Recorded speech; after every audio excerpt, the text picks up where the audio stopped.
नमस्कार दोस्तों, आज 10 मई है और आज का प्रमुख करंट अफेयर है कि चेचक उन्मूलन की 40वीं वर्षगांठ पर किस संगठन ने स्मारक डाक टिकट जारी किया है। तो बता दें कि विश्व स्वास्थ्य संगठन और संयुक्त राष्ट्र की डाक एजेंसी ने मिलकर यह स्मारक टिकट जारी किया है। चेचक की 40वीं वर्षगांठ पर यह टिकट जारी हुआ है। बता दें कि यह चेचक की 40वीं वर्षगांठ थी, जिस पर विश्व स्वास्थ्य संगठन और संयुक्त राष्ट्र की डाक एजेंसी ने यह टिकट जारी किया है। मई 1980 में 33वें विश्व स्वास्थ्य सभा ने अपनी आधिकारिक घोषणा जारी कर कहा था कि विश्व के सभी लोगों ने चेचक से मुक्ति पा ली है। यह डाक टिकट चेचक से लड़ने में वैश्विक एकजुटता की एक पहचान है और एक साथ काम करने वाले लाखों लोगों को सम्मान है। नेक्स्ट क्वेश्चन है कि भारत का विदेशी मुद्रा भंडार 1.62 बिलियन डॉलर की वृद्धि के साथ कितना अरब डॉलर तक पहुंच गया है। तो बता दें कि भारत का विदेशी मुद्रा भंडार 481.08 अरब डॉलर तक पहुंच गया है। भारत का विदेशी मुद्रा भंडार 1.6 मिलियन डॉलर की वृद्धि के साथ 481.08 अरब डॉलर तक पहुंच गया है। विश्व की सर्वाधिक विदेशी मुद्रा भंडार वाले देशों की सूची में भारत 8वें नंबर पर है। ये क्वेश्चन इंपॉर्टेंट है कि भारत इसमें 8वें नंबर पर है और इस सूची में पहले स्थान पर चीन है। नेक्स्ट क्वेश्चन है कि वोडाफोन आइडिया ने किस कंपनी के साथ मिलकर रिचार्ज साथी कार्यक्रम लॉन्च किया है। तो बता दें पेटीएम के साथ मिलकर इन्होंने रिचार्ज साथी कार्यक्रम को लॉन्च किया है। पेटीएम के संस्थापक हैं विजय शेखर शर्मा। पेटीएम का मुख्यालय नोएडा उत्तर प्रदेश में है। पेटीएम की स्थापना 2010 में हुई थी। नेक्स्ट क्वेश्चन है कि आईसीएमआर ने कोविड-19 टेस्टिंग किट की डिलीवरी के लिए किसके साथ समझौता किया है। तो बता दें आईसीएमआर ने भारतीय डाक सेवा के साथ समझौता किया है। भारतीय डाक सेवा ये किट आईसीएमआर के 16 क्षेत्रीय डिपो से देश भर में पहुंचाएगा। आईसीएमआर ने देश भर में प्रतिदिन 1 लाख कोविड-19 परीक्षण करने की योजना पर काम कर रहा है। आईसीएमआर के महानिदेशक कौन हैं? आईसीएमआर के महानिदेशक बलराम भार्गव हैं। मुख्यालय नई दिल्ली है। भारतीय डाक की स्थापना 1 अप्रैल 1854 में हुआ था। नेक्स्ट क्वेश्चन है कि विश्व प्रवासी पक्षी दिवस कब मनाया गया। तो ये 9 मई को मनाया गया। प्रतिवर्ष संयुक्त राष्ट्र पर्यावरण कार्यक्रम 9 मई को विश्व प्रवासी दिवस के रूप में मनाया जाता है।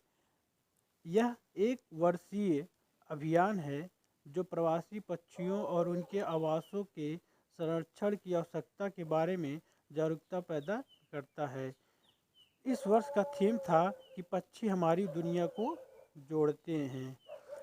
विश्व प्रवासी पक्षी दिवस की शुभारंभ पहली बार 2006 में की गई थी। नेक्स्ट क्वेश्चन है कि किस बैंक ने कोविड-19 से निपटने के लिए भारत को 500 मिलियन डॉलर के ऋण को मंजूरी दी है। तो बता दें एशिया इंफ्रास्ट्रक्चर इन्वेस्टमेंट बैंक ने AIIB ने यह ऋण विश्व बैंक द्वारा सह वित्त पोषित है। AIIB बैंक एक आधिकारिक तौर पर बैंक है जिसकी स्थापना 2015 में किया गया था और इसको 2016 में व्यवसाय के लिए खोला गया था। इसका मुख्यालय बीजिंग चीन में है। नेक्स्ट क्वेश्चन है कि मूडीज इन्वेस्टर्स सर्विस ने 2020-21 में भारत की आर्थिक वृद्धि के अनुमान को कितने प्रतिशत पर रखा है। बता दें 0% पर रखा है। मूडीज ने भारत की आर्थिक वृद्धि दर को घटाकर 0% कर दिया है। अन्य एजेंसियों के मुताबिक भारत की GDP कितनी रह सकती है। ये बता दें कि विश्व बैंक ने हाल ही में एक रिपोर्ट जारी किया है और उसने कहा है कि 2020-21 के लिए भारत की जीडीपी का दर 1.5 से 2.8% रह सकता है। यह 1991 में आर्थिक सुधारों के बाद से सबसे धीमा वृद्धि दर होगा। एशियाई विकास बैंक एडीबी ने भी 2020-21 के लिए भारत का आर्थिक विकास दर 4% रखा है। सेंट्रल इंस्टीट्यूशनल रिसर्च ने भी 5.2 से 3.1% के बीच रखा है। आईएमएफ ने भारत का आर्थिक विकास दर 1.9% रखा है। विश्व बैंक ने भारत का विकास दर 1.5 से 2.8 के बीच रखा है। फिंच रेटिंग्स ने भारत का आर्थिक विकास दर 0.8 रखा है। नेक्स्ट क्वेश्चन है कि किस राज्य की सरकार ने सभी श्रम कानूनों को 3 वर्ष के लिए स्थगित कर दिया है? तो बता दें कि उत्तर प्रदेश सरकार ने सभी श्रम कानूनों को 3 वर्ष के लिए स्थगित कर दिया है। इस अध्यादेश में नौकरी करने वाले लोगों को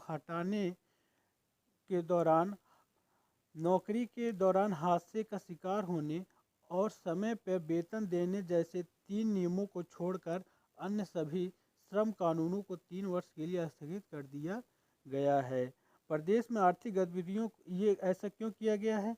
क्योंकि प्रदेश में आर्थिक गतिविधियों को तेजी देने और कंपनियों को लुभाने के मकसद से ऐसा किया गया है। नेक्स्ट क्वेश्चन है कि रक्षा मंत्री राजनाथ सिंह ने कैलाश मानसरोवर यात्रा के लिए कौन से नए मार्ग का उद्घाटन किया है? तो बता दें लिपुलेख दर्रे से होकर कैलाश मानसरोवर तक इन्होंने ये एक नया रास्ता बनाया है जिसका इन्होंने लोकार्पण किया है। रक्षा मंत्री राजनाथ सिंह ने उत्तराखंड में बनाई गई 80 किलोमीटर लंबी नई सड़क का उद्घाटन किया है जो नियंत्रण रेखा के करीब है।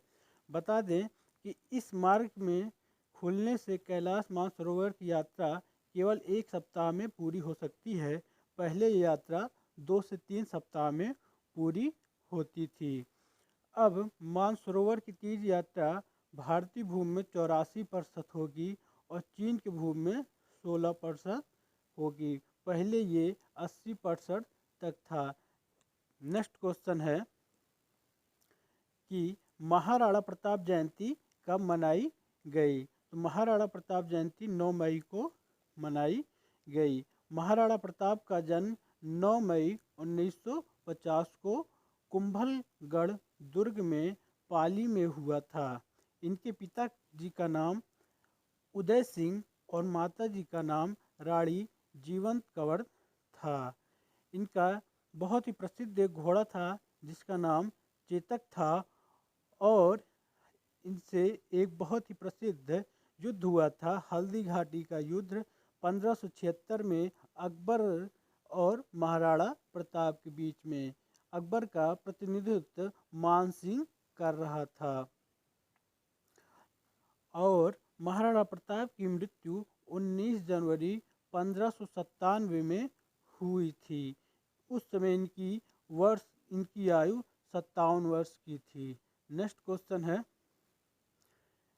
किस राज्य सरकार द्वारा पान मसाला गुटखा पर पूर्ण प्रतिबंध लगाया गया है? तो झारखंड सरकार द्वारा। झारखंड सरकार की खाद्य संरक्षण विभाग ने जन स्वास्थ्य के लिए 11 ब्रांड के पान मसालों को 12 महीने के लिए बैन कर दिया है। झारखंड ये तीसरा राज्य है जो इसको प्रतिबंधित किया है। इसके पहले महाराष्ट्र और बिहार इस पर पूर्ण प्रतिबंध लगा चुके हैं। नेक्स्ट क्वेश्चन है कि रक्षा मंत्रालय ने 37 एयरफील्ड के आधुनिकीकरण के लिए किसके साथ समझौता किया है? तो टाटा पावर के साथ समझौता किया है। इस परियोजना में कुल 1200 करोड़ रुपए का लागत लगेगा। अब टाटा पावर के जो मुख्यालय कहाँ पर है? नई दिल्ली में। इसके अध्यक्ष कौन है? नटराजन चंद्रशेखरन। नेक्स्ट क्वेश्चन है